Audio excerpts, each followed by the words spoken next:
This is the CHGO Cubs podcast presented by DraftKings Sportsbook, America's top-rated sportsbook. Download the app and use promo code CHGO when you sign up.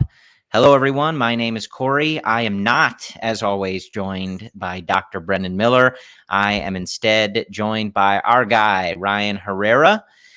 Filling in for Brendan. He's got some personal stuff to deal with, so the Brendan Hive will have to live without him for a week. But Ryan, always happy to have you with us here. Yeah, definitely. Always. I mean, I'll do my best Brendan impression. I'm not going to have, I don't have any graphs for everyone. Sorry.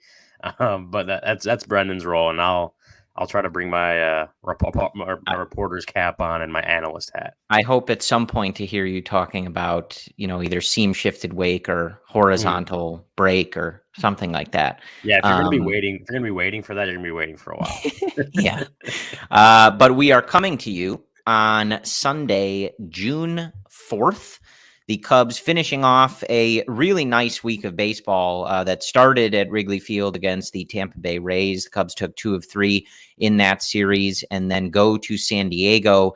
They take the first 2 of 3. And I actually, Ryan, had to be reminded that this was not the finale in this series. I was texting our Slack group this morning that when Cody tweeted out on the CHGO Cubs account that Stroman would hopefully help the Cubs at least earn a split in this series, I was like, what? It's a 4-game series that ends on Monday. I can't recall the last time that's happened. That's very rare. Luke said that it's like a rain out usually makes that happen or whatever. I'm like, yeah, that's the only explanation I generally see for them having that. This is the first time I remember a planned Friday to Monday series, but yeah, weird. Whatever. But the Cubs take the first 2 of 3, a big 7-1 victory on Sunday. The Stro Show was indeed the show to see again.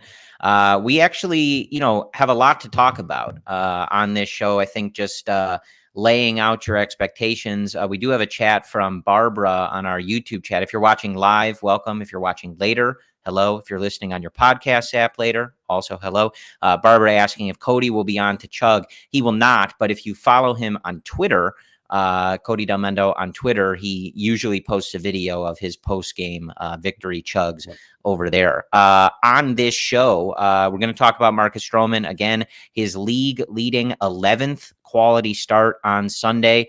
We will talk about Miguel Amaya, who is back up. He hit his first big league home run on Sunday, had a huge day.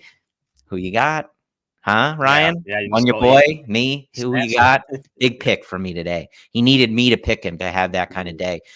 We will talk about Justin Steele hitting the injured list. Hayden Wisniewski going to get that start. We'll talk about a little Ben Brown, who you, Ryan, were able to see on Friday in Iowa. Caleb Killian pitching well as well. We'll talk about Jameson Taillon, who finally the Cubs are in the victory column when he is on the mound. A much better start to start this series in San Diego. Dansby Swanson having a big year, continued that this weekend.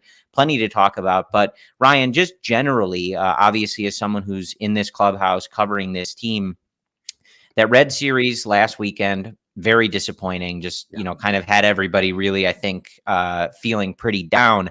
And the Cubs really responded this week. And we know that, the season, we've seen them have good weeks followed by bad weeks followed by great weeks. We know, things can turn on a dime, right, with this team. And I think just how this roster was constructed. But 2 or 3 from the best team in the league in the Tampa Bay Rays, a disappointing Padres team so far, but still a very talented team that this Cubs team has started this series by taking 2 of 3 from. This was a very good week of baseball for this Cubs team and hopefully a sign of things to come. Yeah, no, definitely. I mean, that Red Series was arguably the lowest point of the season for a team that had a really bad month of May. Just it needed some bounce back. And with the Rays coming into town, was it Monday or Tuesday was the first game of the series, and you're like, coming off that Red Series, you're not feeling great about it. And they take the first 2 and, they lose everyone's still angry after the loss on the last game of that series because of the way it went down, which is understandable, but they still took 2 of 3 from them. And now they're on this 10-game road trip on the West Coast, which we know is never easy. And they've so far taken 2 of 3 from the Padres. They at least have a series split. And yeah, just the way, May went for this Cubs team. And, I wrote about it the other day, just kind of about how important June is. And actually we talked about it Thursday, me and you, prior to the show, that like this June is probably the most important month for the Cubs since that June of 2021, right? Like that June of 2021 really decided that team's fate, especially the end of it, that losing streak that bled into the beginning of July. Like that was such an important month because it ultimately decided the fate of that core. That previous core is once June went down and they lost, I think it was 6 or 7 to end June, and then another 4 or 5 going into July, however that balanced out. Like that ultimately decided the fate of the team and decided, Jed decided to sell off the team. It feels kind of unacceptable for them if they get to the trade deadline and are selling off their major trade pieces, considering the way they, the team they put together, the way they talked about this roster, the whole competing aspect of it. And, last year when they said it, we didn't truly believe them because of the roster that they had. But this year, the roster, the floor felt like a competitive ball club, like a club that will be playing meaningful games in September, which that wasn't the expectation last year, regardless of what they said. So it would have felt unacceptable for a trade deadline, a third straight sell-off at the trade deadline. So that's why I wrote, and we've talked about just how important this month is going to be for them. So to come out, come out and they ended May with the 2 of 3 against the Rays, but now they've taken the 2 of the first 3 in San Diego. A tough road trip again. Like that's important for what this team wants to do, and they're getting the good pitching performances. The bats have woken up. The first game obviously, and then today was a good day for them. It's like they're gonna need that this month because the schedule doesn't get any easier from what it was in May, and that if they're going into July and they're in the same spot they are or even worse than what they started June, like that's not going to be a good position to trust that the front office isn't going to go into sell mode again. So yeah, overall great, important start to the month by taking 2 of 3 from San Diego, and they have to just kind of keep riding that. Yeah, and of course, it's a very interesting place that this team is in, because obviously, I think if they were in certain other divisions in this league, this conversation is very different, right? The start that they got off to almost certainly buries them in the AL East, right? But in the NL Central, like as you and I are recording this right now, they're 5 games back, 5.5 of the Milwaukee Brewers, who are just at 32-27. Pittsburgh ahead of them, 31-27. The Cubs face them a couple times this month. The first time they'll be seeing the Pittsburgh Pirates later this month in June. So, 5.5 is, a somewhat healthy lead for the Brewers over the Cubs, at least, but it's certainly not insurmountable. And when you look ahead, and the first place team in your division is at 32-27, right? You definitely, as we've heard from David Ross and Jed Hoyer and the players on this team, you obviously have the sense if you go on a little bit of a run, which the Cubs certainly need to do, as you were saying, this June is very important for them, you can get yourself in this mix and at least put yourself in a position where it is not an obvious decision for this front office like it was in other years to start thinking about certain guys and what they can get for them. So hopefully they're, still a long road trip here. Luckily, we did see news, I think, today from the Los Angeles Angels that they will miss Shohei Ohtani, at least pitching. You will still have to pitch to him, but you don't have to try to hit him. So that's nice. We did have, I think one of our listeners, Gerard, is going in Anaheim, was hoping to see him. So if you were hoping to watch Shohei Ohtani pitch just for the spectacle of it all, you'll be disappointed. But hopefully the Cubs offense fares a little bit better. So you kind of have to pick and choose there. But hopefully they can survive this road trip. I don't want to say that the rest of this month is easy, because that's sort of a subjective term when you're looking at the schedule, but you will get the opportunity to at least control your destiny, if you will, with the Pittsburgh Pirates, who are currently ahead of you. They play them 6 times home and home later this month. You've got the Orioles, who have been playing, good baseball. You've got the Cardinals, who I think after a loss on Sunday are back to being record-wise the worst team in the National League.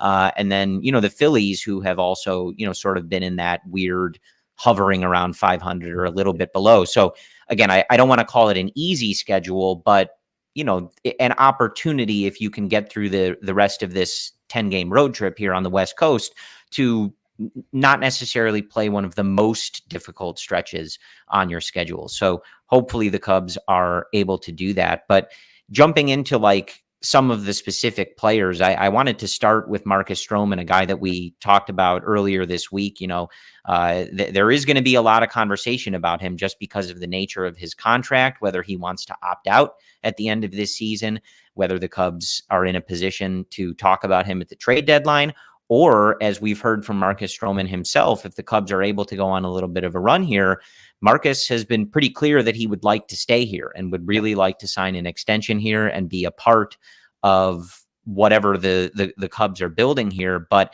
his league leading 11th quality start on Sunday, he didn't have his best stuff. It certainly wasn't as sparkling an outing as we saw against the Tampa Bay Rays. But even with 3 walks and 4 scattered hits, he only allows an unearned run. He strikes out 6. He goes 6 innings. And I think with the volume of pitches that he threw in that Tampa game, and also the Cubs being up by several runs here, David Ross seemingly not wanting to stretch him further than the 6th inning. But man, just a remarkable season that Marcus Stroman is putting together so far. He's lowered his ERA to 2.39. We talked about this when I was in the studio earlier this week. Regardless of where this season goes, I really hope the Cubs and the front office are going to consider extending Marcus Stroman. Yeah, I think he's been. I know we talked about when the whole Steele, we didn't know the nature of his injury yet, and I think I had mentioned that on Thursday that Justin Steele's season is the most important sort of aspect of any individual season. Like Justin Steele showing that he's a big game pitcher, or like having the kind of success he had was the most important thing for the Cubs as far as individual player, the player development, I guess, in the first 2 months. But Marcus Stroman is their ace, so to speak, right? He's their number one. He's the guy they gave the ball on opening day. He's the guy that's making the most money. He needed to have, especially we saw the way the first half of his season went last year. The Cubs to be successful need a full good Marcus Stroman season. And that's another thing that I wrote before the season. Like as soon as they announced him as opening day, great, but like he needs to have that full season, and he's had it. He has the second lowest ERA in the National League among qualified starters. Like he is going out there, and it feels like at this point you can count on him to go out there and give you 6 solid innings, and see if the bullpen can hold a lead, or if the bats can give him some run support as they did today. But yeah, he's been everything they could have asked for him to be for them this season. Like he has been that ace like guy. He's getting ground balls at like a 59% rate, something like that, which is his game, right? He is the ground ball pitcher, and that's what 59.9% ground ball rate. That's the kind of game he has. That sinker sinking, right? Like everything is going well as it should for him, and like it's not something that you're at this point waiting for the other shoe to drop. Right? Like we know Marcus Stroman's a good pitcher. He got paid to be a really good pitcher for a reason.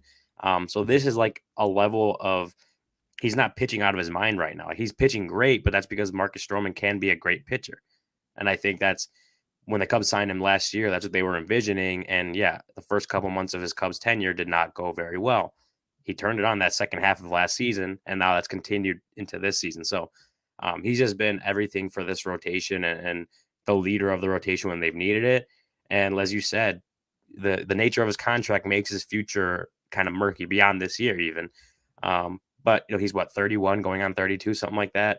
He's not young, but he's also not old. Like the way he pitches, he's not beating anyone with velocity. So the way he pitches can actually age well versus a guy that throws triple digits may not age as well, right? So the way Marcus Stroman's game could age pretty well into his 30s.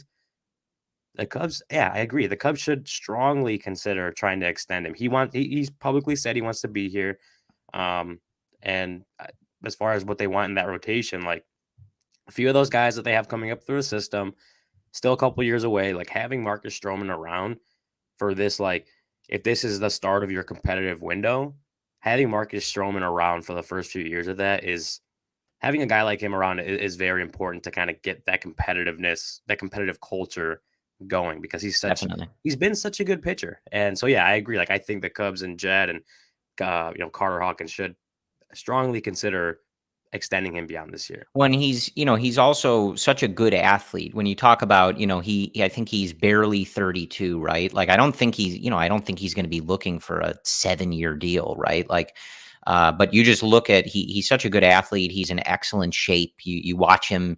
I think he answered your question on Marquee that one time about, a shortstop by nature, right? Like, and you see that, like, he's not like some older pitchers where you kind of worry about, their body breaking down and things like that. Like, he'll age eventually, but for a guy that's 32, he's in incredible shape. And you mentioned the ground ball rate, and he did say, right, like, he talked about Dansby, Nico up the middle, and he was going to be throwing that sinker. And this is, I think you said his ground ball rate was around 59%, highest since it was in 2018, back when he was with Toronto. So, obviously not something you completely control as a pitcher, but he said, I'm going to let them do the work behind me. I'm going to throw a bunch of sinkers and let hitters put the ball on the ground. And that is indeed exactly what he is doing. And the defense up the middle for the Cubs, at least, is definitely backing him up on that. So it's going to be an interesting thing to follow. But I think also the contract situation, the Cubs situation at the trade deadline make it a sort of necessary topic. Of course, Marcus being quite vocal about wanting the extension, also going to bring up that topic. But also he's been one of the best pitchers in the National League for you, outside of the beginning of his Cubs career. He's been one of the best pitchers in the National League for you. And that should be something that would interest this team, right? Also, we saw it in that game against Tampa, but even just from a fan, like, personal perspective, right? I want to see that energy from him. Like, when he left the mound in that Tampa game, right? And he's coming off the mound and he got that big double play, I think in the 7th or 8th inning, and he's pumped and he's pumping up the crowd. He does that every time he leaves, right? Yeah. Like, I need that in September, October, a chilly night at Wrigley Field in the playoffs. Like, I need that. And I think this team needs that. So something to follow, something interesting as we go along in the season here.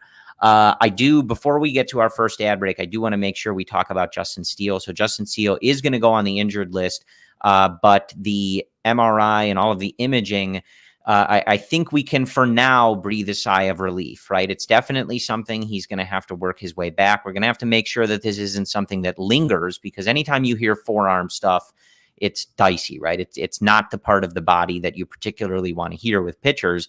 But it appears that the Cubs and Justin Steele have avoided something major here. So he'll hit the 15-day IL, I think, right? And then Hayden Wesneski is going to take his spot for now. Again, we'll see what happens, but this not being some major thing is a huge sigh of relief, not just to the 2023 season, but obviously Justin's future, the Cubs' future. And hopefully this is just indeed that. He misses, maybe one turn in the rotation and he can get back to, like Stroman, being one of the best pitchers in the National League, like he has been for the last calendar year or so.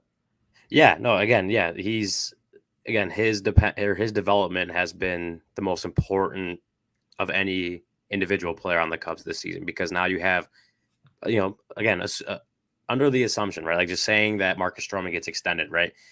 You also have Justin Steele starting to pitch like one of the better pitchers in the National League. Now you have two very dependable starting pitchers at the top of your rotation, where, if Hayden Wesneski starts to figure his stuff out, if Kyle Hendricks becomes, this solid back end of the rotation type guy, if Jameson Taillon starts to live up to that contract, if, any of these pitchers coming up, the starting pitching prospects, actually fit the bill and come up and have success, like, you have so many options for what your 3, 4, and 5 can be, because you have two guys who are pitching like all-stars. So Justin Steele, 15-day IL, retro to June 1st. So it's like the 16th, I guess, is when he could come back. I'm not 100% sure where that falls on the rotation, but I think the hope right now is 2 starts at that point. Having it not be seemingly not be a major injury for him, left forearm strain, I want to say is what it was called.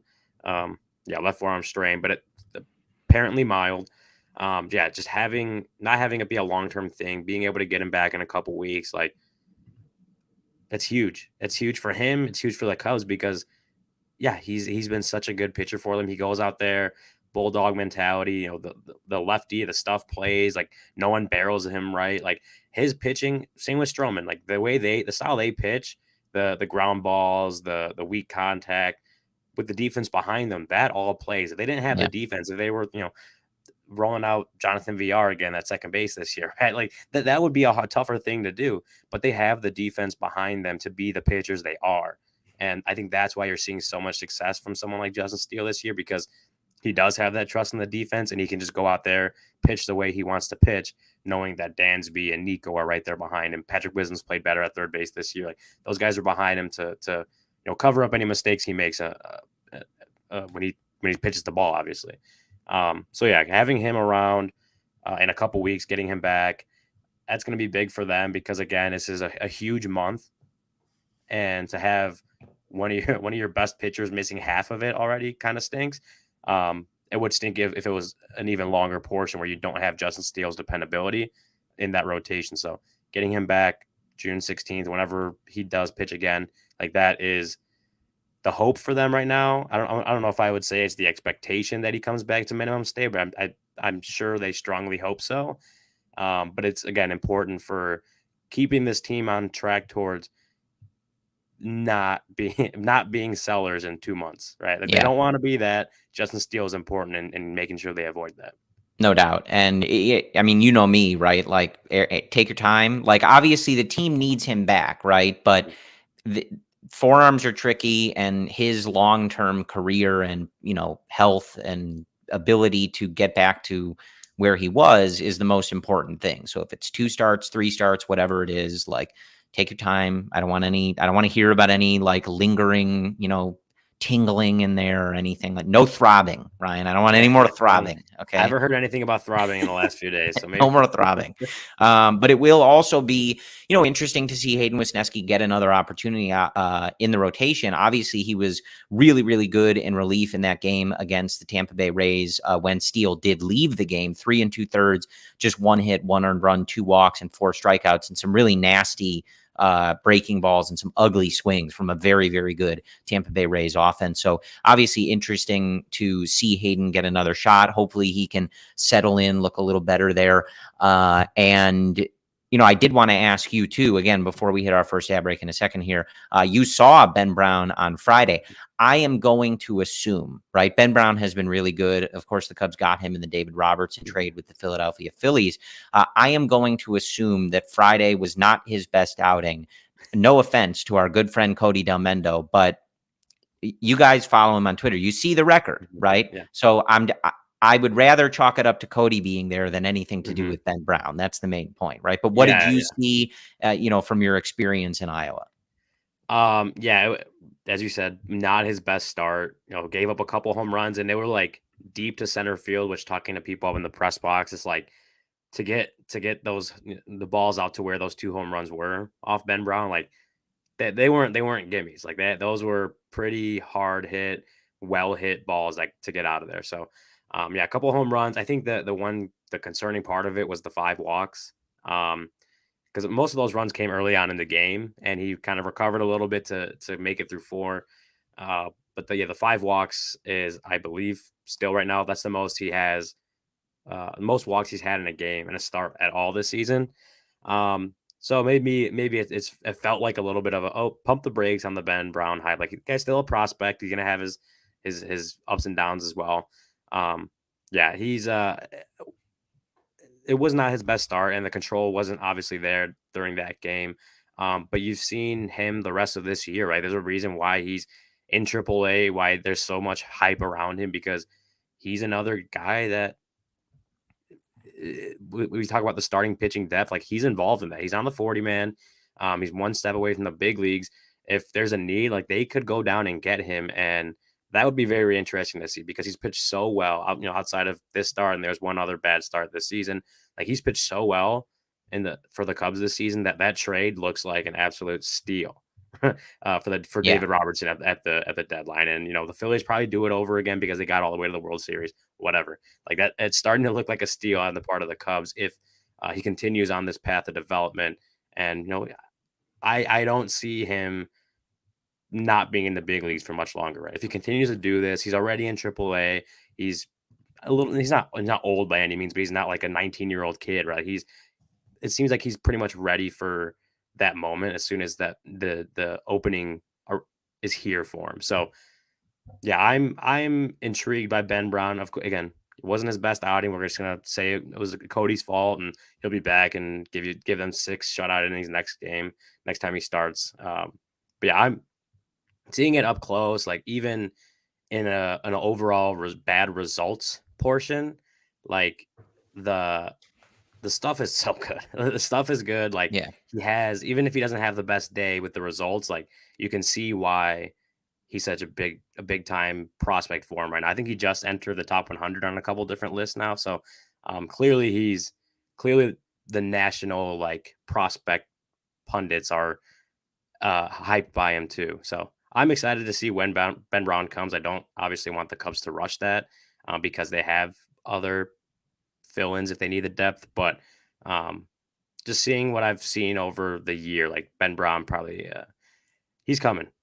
he is coming to Chicago at some point this year, in my opinion. And I think, worth noting too, you mentioned like he's going to, take his lumps. He's just up in Iowa, for several starts here over the last few weeks, and he's 23, right? So I think a lot of times, especially with Steele going down and Hayden struggled earlier in the year, Caleb Killian has struggled when he's come up. Caleb Killian has been on a very nice run. Friend of the podcast, Alex Cohen, who you were with on Friday, broadcaster for the Iowa Cubs, noted that the other day, I think Saturday, was Caleb's first quality start of the year for the Iowa Cubs. 6 innings, 4 hits, 3 runs, 3 strikeouts, and just 1 walk. He's been trending in the right direction, but has struggled, obviously, in the several starts he's gotten in the major leagues.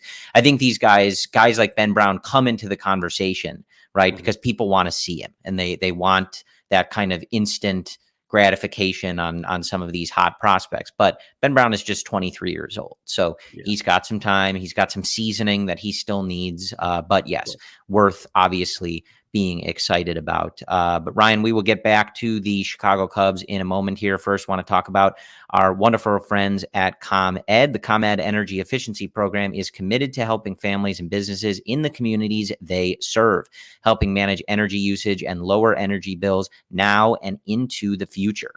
Yeah, ComEd offers a wide variety of incentives on lighting and other efficiency upgrades to commercial, industrial, and public sector customers of all sizes across the territory. ComEd also offers free facility assessments that can help find energy saving opportunities, like for HVAC systems, commercial kitchen equipment, or industrial processes. And how does it work, Ryan? So an authorized engineer will work with you to develop a detailed assessment plan specific to your goals and needs. These can be done in person or virtually and last approximately 2 hours. Within 3 to 4 weeks, customers will receive a report detailing energy efficiency projects that they can start working on immediately. Each recommendation will include estimated energy savings, cost savings, project costs, potential incentives, and simple payback. If you own a business, don't wait. Get started saving money and energy today. For energy saving tips, lighting incentives, or to schedule your free facility assessment, go to comed.com/poweringbiz. Did you say comed.com/poweringbiz? You got it right, Corey. comed.com/poweringbiz. Schedule it today. Nailed it. And we nailed it. We also got, from our good friends at Game Time. We've been working with them for a while. Love Game Time. I actually was going to, over the weekend, but me and Cody obviously ended up going to Iowa, but there was a band or an EDM artist playing in town on Friday. And all day Thursday, I'm like checking the prices, go on Game Time, cheapest tickets you can find, right? Like I was very close to buying my tickets. Ended up going to Iowa, so didn't do it. But if I were to have bought those tickets, I would have bought them with Game Time. Buying tickets to your favorite event shouldn't be stressful. Game Time is the fast and easy way to buy tickets for all the sports, music, comedy, and theater shows near you. With killer deals on last-minute tickets and their best price guarantee, you can stop stressing over the tickets and start getting hyped for the fun you'll have. Game Time is the place for last-minute ticket deals. Forget planning months in advance. Game Time has deals on tickets right up to the day of the event. Get exclusive flash deals on tickets for football, basketball, baseball, concerts, comedy, theater, and more. The Game Time guarantee means you'll always get the best price. If you find tickets in the same section and row for less, Game Time will credit you 110% of the difference. It's the fastest growing ticketing app in the country for a reason. Get images of your seat before you buy so you know exactly what to expect when you arrive. Buy tickets in a matter of seconds, 2 taps and you're set. Tickets are sent directly to your phone so you never have to dig through your email. Snag the tickets without the stress with Game Time. Download the Game Time app, create an account, and use code CHGO for $20 off your first purchase. Terms apply. Again, create an account and redeem code CHGO for $20 off. Download Game Time today. Last minute tickets, lowest price guaranteed. Brendan, I think thinking if he can swing it going to that game tomorrow night, the 4th game in the San Diego series. Obviously, he's going to look at Game Time there, and I'm going to be out closer to Anaheim at my parents' place this week, thinking about, depending on when my flight gets in and stuff, heading out and seeing the Cubs face the Angels. Ryan, the last time I saw the Cubs play the Angels in Anaheim was to start the season in 2016, and the Cubs went on to win the World Series that year. So yeah, that's correct. But benefit of Game Time, I don't know when my flight's going to get in, so I can check, and last minute deals are right there. So easy peasy. I do want to talk about my Who You Got champion today, and that is Miguel Amaya, who had a big day on Sunday against the San Diego Padres. Hits his first big league home run. That was a really beautiful blast. He went 3 for 3 in this game. He scored 2 runs. He drove in 2 runs. Just a wonderful game. He was DHing for the Cubs in this game. He came up as the corresponding move for Justin Steele. And we've obviously seen Amaya so far this year before this in a handful of games. I think it was a friend of the podcast, Jordan Bastian, who was tweeting today that, finally he kind of got rewarded for some of his hard exit velocity. His first hit was obviously that dribbler up the middle after hitting some 100+ mile an hour balls that were finding gloves. So nice to see him today continue ripping the ball and get rewarded for it.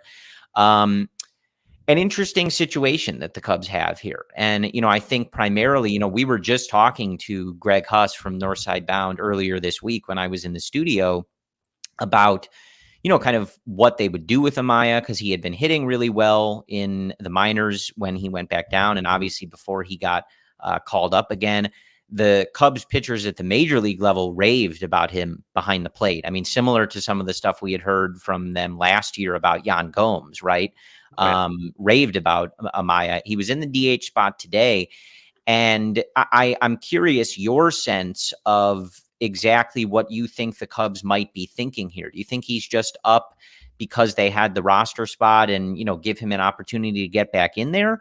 Or do you see them carrying 3 catchers? Because when we talk to Greg, and I think one of the things you see from a lot of folks, and I would certainly probably count myself amongst this, is Amaya was a former top prospect. And if you look at him now, the body of work that he has put together this year, he looks like that person. He looks like the top prospect again, which is a huge thing for the organization. But he's obviously got to stay healthy. And given the amount of injuries he's had and what the time off and stuff like that, you'd have to imagine that the Cubs want him catching a lot. And with Yan Gomes and how good Yan Gomes is today, we got another Gomer this afternoon. And Tucker Barnhart's still on this roster, signed for 2 years. My feelings on that aside, right?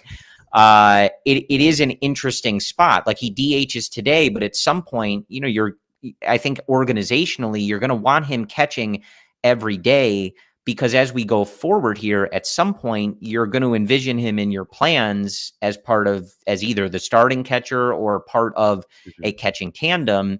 And in this current situation, I'm not quite sure I see the roadmap to that if they're carrying 3 catchers. So what's your kind of initial thought on their plan for Miguel Amaya here? Yes. Well, so right now, while he's up, I don't know how long that lasts. I know switching Steele with a position player obviously has to do with they don't need it. Just Justin Steele's spot in the rotation yet. They can afford to have that extra bat up there because, Wisniewski's just going to fill in anyway. But with Amaya, for as long as he's up, I'm with you. I would like to see him catching if he's back to being this top catching prospect status, right? Like if he's the answer to catcher for him, the long-term answer, then I would like to see him catching while he's up, obviously. And we actually got to see him on Friday when Cody and I were out there. Was hitting pretty well down there. Yeah, he's been hitting pretty well for Iowa since he got optioned back down. Was that last month? So the it feels like the bat is back, right? It feels like the bat is there. And you mentioned the balls in play luck, right? The BABIP luck. His 3 hits the first time, his first stint in the big leagues, his only 3 hits during that time were on 3 of the 4 slowest exit velocity balls he put in play. And that 4th one was a bunt. So that's just kind of weird baseball for you. Like he wasn't getting rewarded for the high exit velocities, but he did it for the low ones. So you said it today. He got all 3 hits. 2 of them were 101. His home run was 104.6 exit velo, and he had that single at 103.7 miles per hour. So yeah, got rewarded on the hard contact. So I'm kind of like moving around the question, I guess, is the whole Tucker Barnhart situation, and we talked about it on Thursday with Greg. I think part of that is like Tucker Barnhart works really well with some of these pitchers. Like Marcus Stroman talks about Tucker all the time, and I know he didn't start with him today, but Marcus Stroman raves about Tucker Barnhart every time they catch. He's like, I'm never waving him off, right? Like that's the big thing. I think they appreciate what Tucker Barnhart does, like soft factors wise. I know he's not hitting the ball. I know the offensive side of his game has just not been there. But I do think when you take into account Miguel Amaya's injury history, the fact that he's really only catching again for the first time in like a couple years, like there's some risk involved with if you DFA Barnhart and give away any of that catching depth, right? Because they only have 3 other catchers or so, I believe, at the AAA level. One's Dom Nunez, who's hurt. Jake Washer's there, and Bryce Wyndham just came back a couple weeks ago from the IL. So you don't have a lot of catching depth. And we've seen in recent years what happens when you don't have a lot of catching depth, and a rash of injuries also hit, right? Like that 2021 season, they used so many catchers, I lost count. But yeah, so with Tucker Barnhart, like I understand when people the calling for him being DFA'd, but he provides depth at a position where things can get out of hand pretty quickly, and it's not like he's a left fielder that you can potentially replace pretty easily, especially with the outfield prospects they have. Like catching is a really, really important position as far as game planning, strategy, all that type of stuff. Like it's not just throwing anyone back. They're like, what the Cubs are doing now is they want those catchers who excel at those soft factors, those factors that you can't go on Fangraphs and read about, like all like the little day-to-day, the preparation, like that's they like what Tucker Barnhart does. And that same with Yan Gomes, and Miguel Amaya, I think, opened some eyes that first time he came up about how well he does with that. So they have 3 catchers right now on the roster who are really good at doing that stuff. And I think in a perfect world, you wouldn't have to worry about injury history, and Miguel Amaya could just stay up, and that'll be the end of it. But that is a factor. And if they were to DFA Tucker Barnhart and then Yan or Amaya go down, or both, like, obviously knock on wood, don't want that to happen. But if that is the scenario that plays out, well, then now you're down. You're already down to like AAA Iowa catchers coming up to the big leagues and taking over those roles. So I think they want to give it a little bit more time for Amaya as far as like when that Tucker Barnhart situation plays out. I don't know that I see him like being DFA'd anytime soon. Again, the conversations, the way David Ross talks about him, the way the pitching coaches, the pitchers themselves talk about him, I don't see him going away anytime soon. Yeah. I think part of that too is that depth, that just having that extra veteran major league caliber catcher that they like what it provides, and people don't want to hear that, but it's just kind of the truth.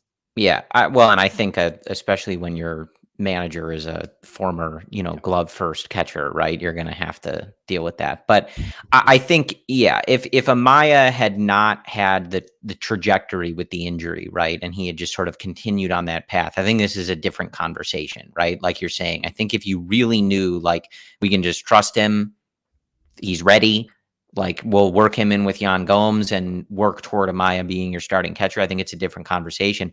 For me, I get all that, right? Like, I know that there's, more to this decision. I think I would be curious if they do decide to carry the three of them for longer, even once they have to make a decision about Steele coming back or something like that. Because for me, totally understand all that, right? I can appreciate the game planning and the importance of the catcher position, especially with the way this team was constructed, right? If you want to build a team on pitching without, a bunch of guys that are just blowing you away with velo, right? And you spend all that money on your middle infield defense, the catcher is an important part of that. I would like to at least see, and maybe this is where Miguel Amaya factors in, if you're able to get him consistent at bats, work him in behind the plate with Yan Gomes. We at the minimum, though, right? Like, at least for where we are right now, I would prefer to see Barnhart less, right? That maybe how about a middle ground, right? Because looking back at this week, he started 3 games, right?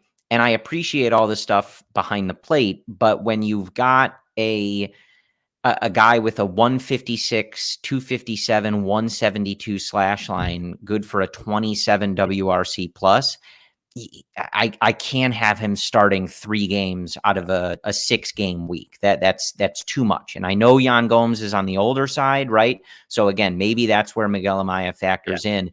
But you do reach a point, right, where all of those factors, you then have to consider like a literal black hole in your lineup. And for an offense that has at times struggled to score runs, I think a better balance at least of that, right? Like, I will step down from my DFA soapbox, right?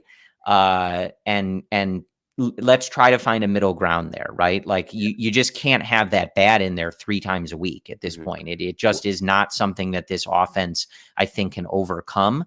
And I don't know, we have more I want to talk about Taillon and some of the bullpen guys. So I don't know if we're going to get into it, but Ross also has this penchant for these left-hand heavy lineups that feature several guys that aren't hitting. And when that's Barnhart 3 times, right, it's taking a toll on the offense, right? So I think at least a better balance, if we can strike it, is where I would prefer to be.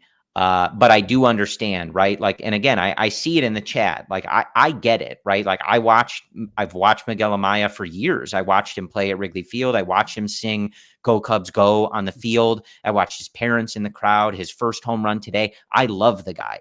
And I can't stress enough how him sort of returning to this status as a prospect, if you will, that is so important for this organization, because with the rash of injuries he had, it seemed like that was just done, like gone, right?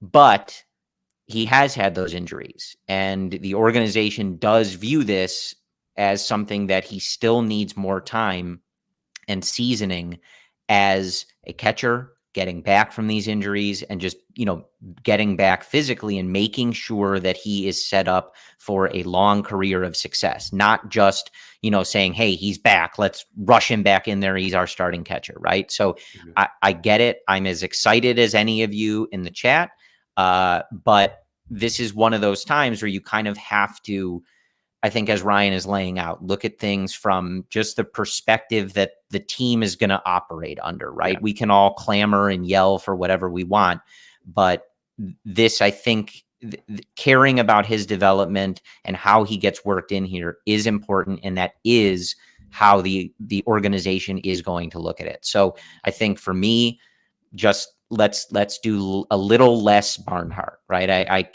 Half the week of him starting and trying to hit, it just isn't happening, right? Like, it's just tough on the offense. So if we can kind of figure out a blend here to make this work, I think that's the best path forward. I think when you figure that, I mean, again, like as I said, like Stroman raves about Tucker, and Stroman's done really well in games that Tucker's been behind the plate. Like you mentioned the lefty, the lefty righty stuff, right? Like you may have to just throw Barnhart in the order against a lefty. If he's like catching a game for Stroman, like maybe that's the balance, right? Like he's Stroman's personal catcher, right? He's what David Ross was to John Lester.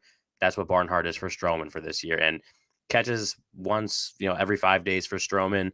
You live with, even if it's a lefty on the mound, you live with that Barnhart's bat in the order because he's so good at catching Stroman. You're getting him to play, but you're not playing him so much.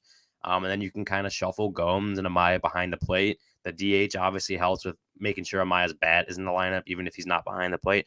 I think there's ways they can make 3 catchers work without, as you said, playing Barnhart half the games, because that's obviously just not been working out. As good as he does game planning, soft factors, catching wise, especially with Stroman, the bat is just was not good. And there's going to be times where you just need the bat to play. And if it never does, you don't want that in your lineup half the games. If it doesn't work out, it doesn't work out. And then you have to make the decision that we are going to take some of that playing time, give it to Amaya because he hits and Barnhart isn't. I think that's just one of those things. It's oddly, it does somewhat remind me of how David Ross's career started here in Chicago. He put up a 33 WRC plus in 2015. Mm-hmm. And even as John Lester's number one supporter, right? Like I remember people being not so keen on David Ross, right? And it took a while for the stuff with Anthony Rizzo and Chris Bryant and their relationship with him and his development into Grandpa Rossi. And then of course in 2016 he had an above average offensive season. He was great for the Cubs on every level. But I do remember people kind of started to sour on that because they were like, look, you can tell me all you want about how great he is as a catcher and he's John Lester's personal catcher, but this dude cannot hit. Yeah. And so it's sort of a similar thing. I don't know what the acceptable threshold is for a defense first backup catcher in terms of offense where you can tolerate it, but 27 WRC plus is much below that. So however they can make this work, I do want to see more Miguel Amaya, and whatever the organization decides is the best path for him to ultimately be the starting catcher on this team down the road. I think that's what they're going to do. And I am certainly more than okay with that.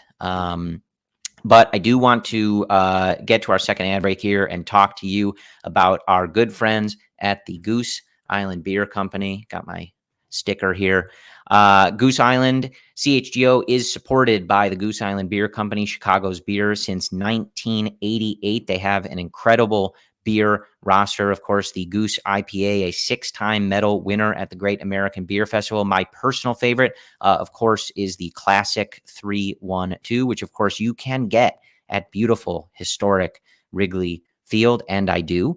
The Full Pocket Pilsner, an everyday beer, what the brewers are drinking. You can, of course, check out the wonderful tap rooms, the original Goose Island Brew House on Clybourne Avenue in Lincoln Park, or their tap room on Fulton Street in Westtown.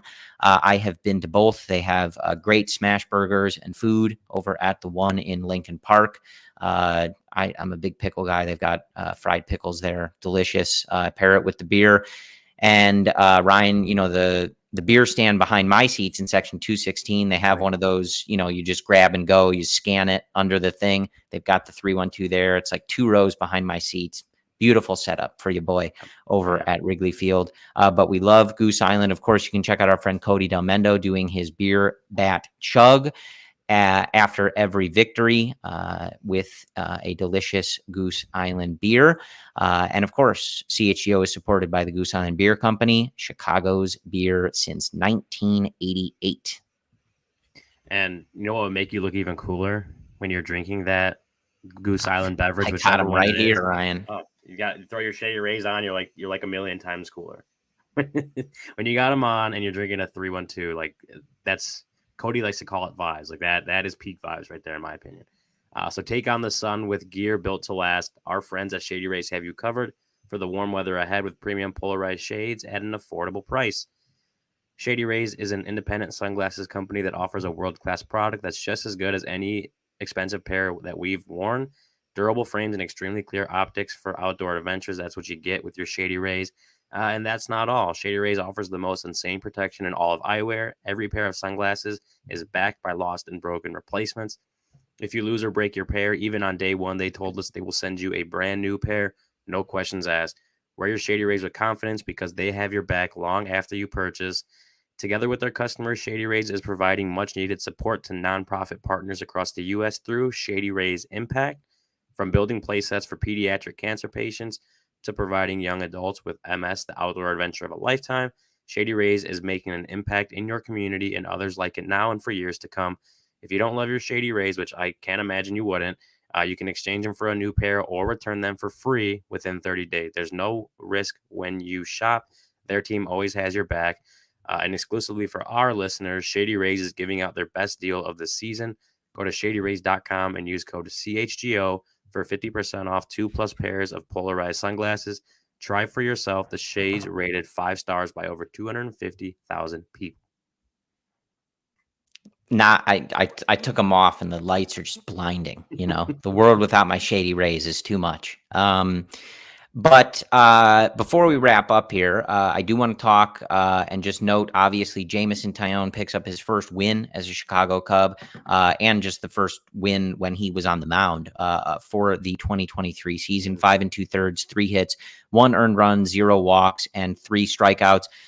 Not perfect, but getting there. And I do have a little bit of commentary here from one Dr. Brendan Miller that I do want to read and make sure that I get in here.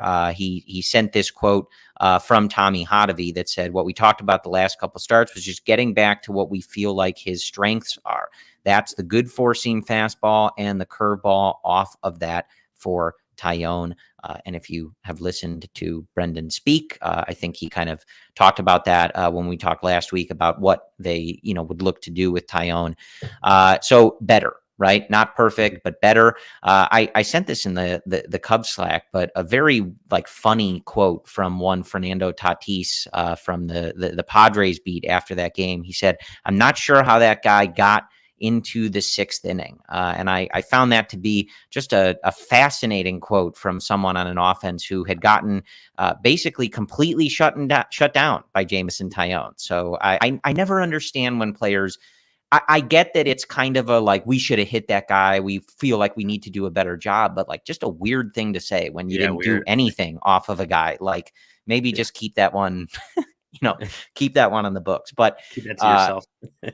Yeah, a much better outing for Jameson Taillon, and just nice to see the Cubs get a win with him on the mound. As we talked about a lot, the Cubs have in recent history had several guys, Marcus Stroman included, who did not start out multi-year contracts as they would have liked. Taillon, maybe in the mix for one of the least good starts, right? Of that group, but a 4-year deal. He has a really solid, track record of being a solid contributor in a rotation. He was very good for the New York Yankees last year in a high pressure, high leverage situation there in New York.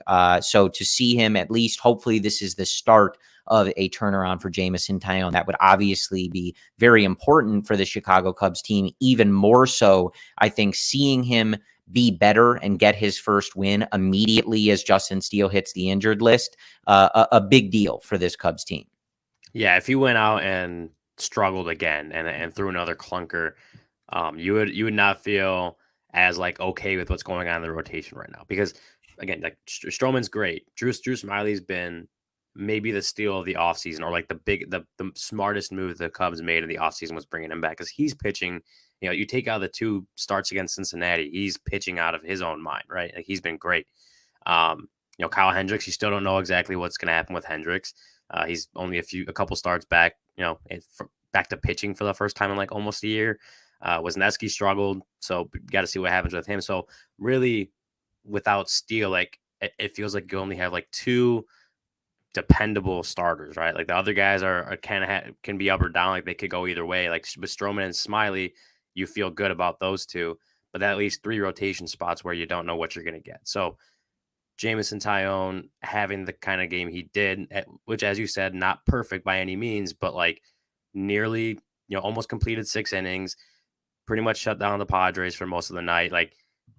That makes you feel a little bit better about where the rotation is at without Steele for however long that is. If it's 2 weeks, that's obviously a more ideal scenario. But if it's longer, like, you're going to need Jameson Taillon to pitch like Jameson Taillon. And he did that.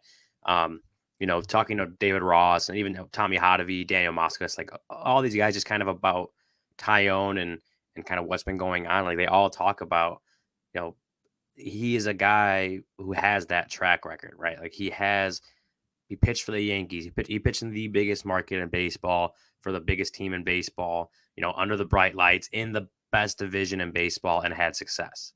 So what we saw for the first 2 months, basically, from Taillon, groin injury aside, what we saw from him is just not what Jameson Taillon's been the last few years. Like, Jameson Taillon has been a pretty good pitcher for the New York Yankees, right? A team that's consistently competing for the playoffs or for division titles, whatever it is. And he was a solid pitcher for him. So Cubs brought him in. He struggled, but there was this firm belief that, like, he's just not pitching. He's not pitching like we know he's capable of, right? Like, that was a firm belief from the Cubs coaching staff.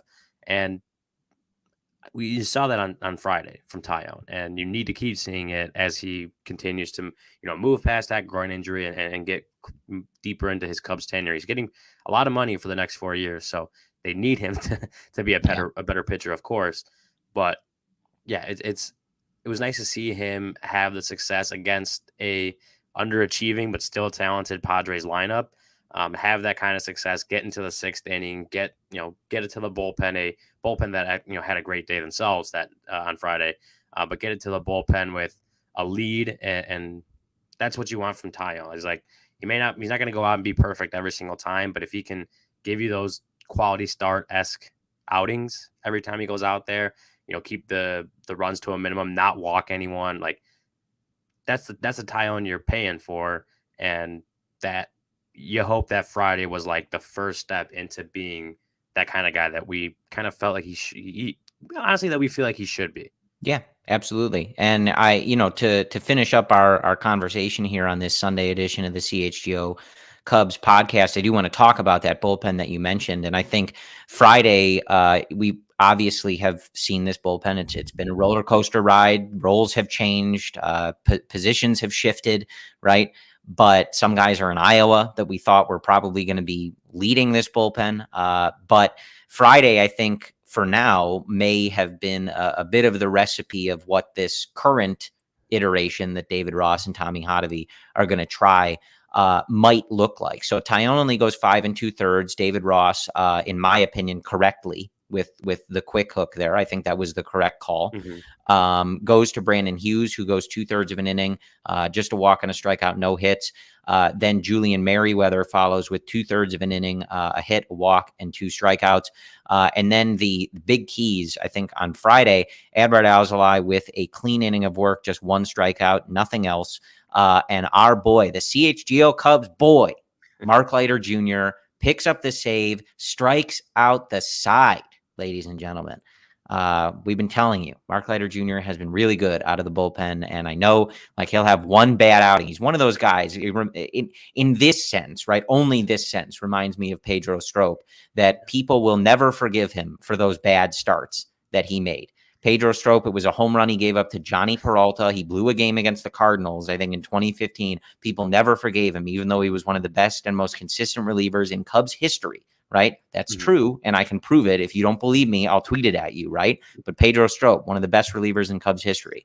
Mark Leiter Jr., right? He was not good as a starter, and people just don't want to believe it, right? That he's a good pitcher. Now, on a juggernaut of a team, is he closing games for you? I don't think so, right? Like, I don't think that's the ideal spot. I don't think anybody's suggesting that he is going to be or should be your highest leverage reliever, but he was really good on Friday night. That was his 3rd save of the year, a 2.66 ERA on the season. He's just been great. That splitter is nasty.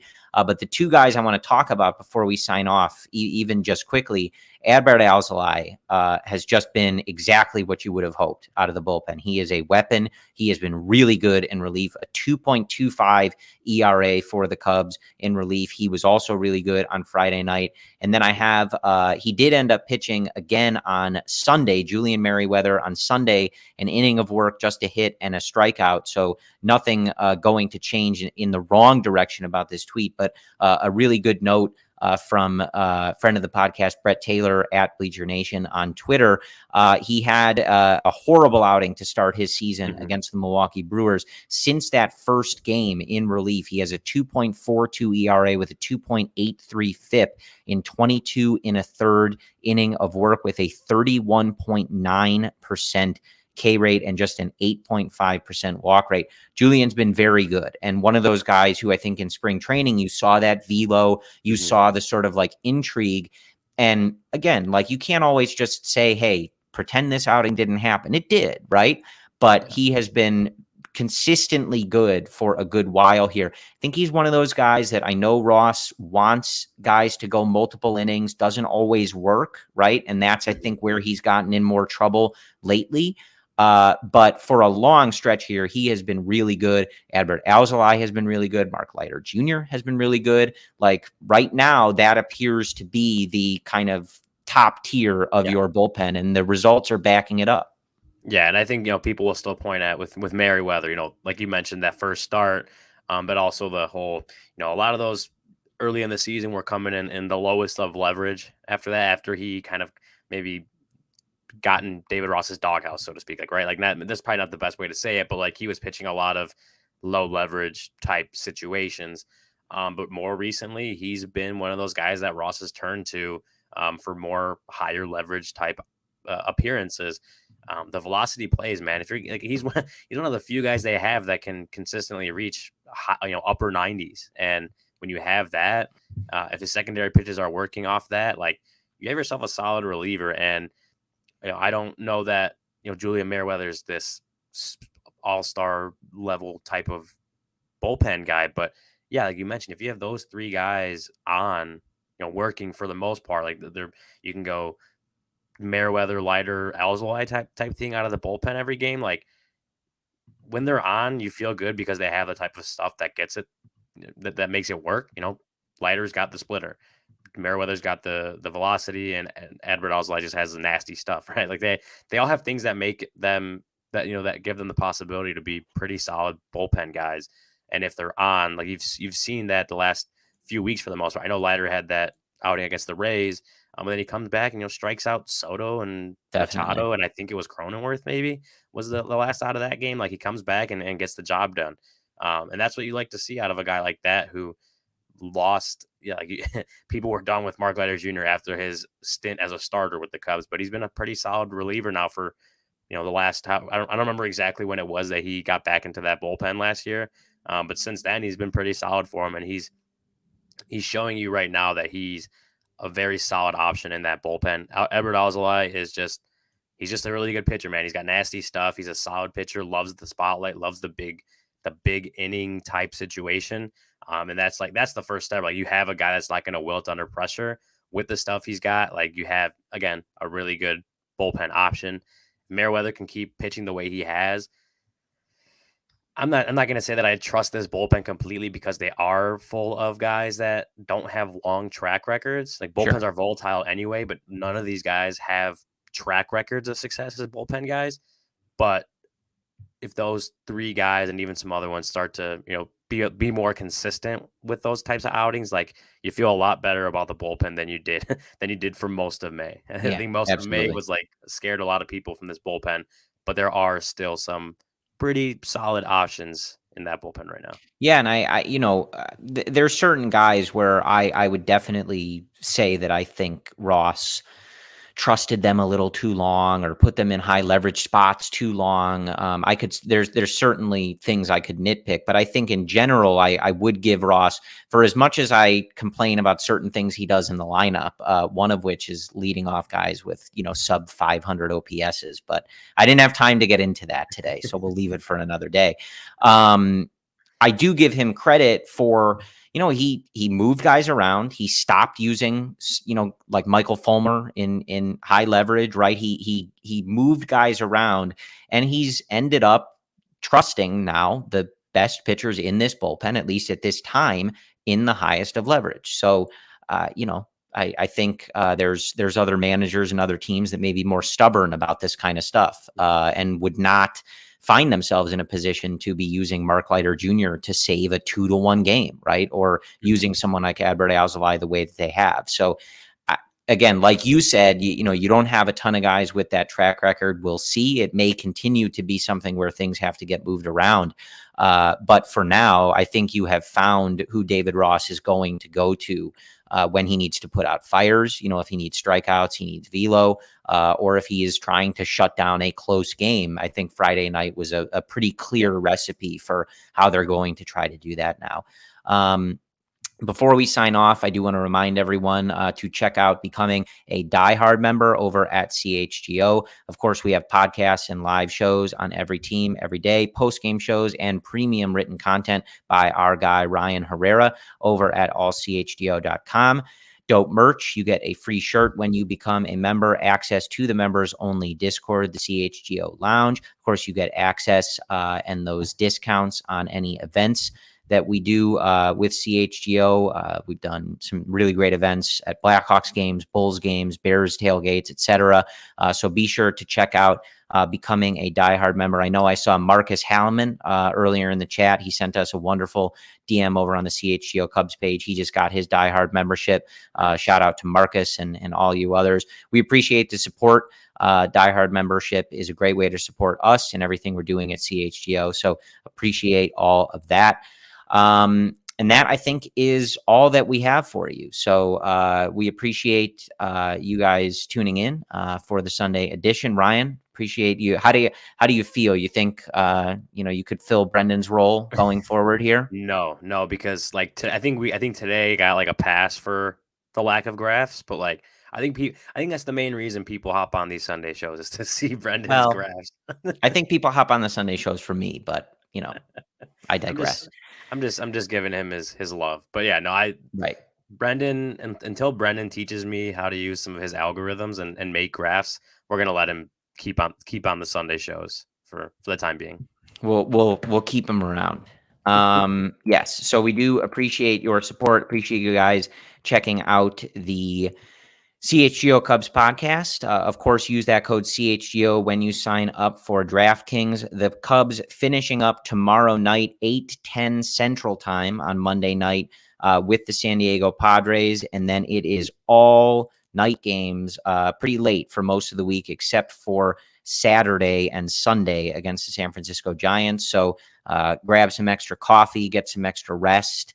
Put your Goose Island on ice a little later because you will need it for these West Coast games. But hopefully the Cubs can follow up a 4-2 week here and finish out this West Coast trip strong. Don't forget to tune in all throughout the week for your pre and post game needs. Cody, Luke, Ryan will have your coverage there. Check out Ryan's work at allchgo.com.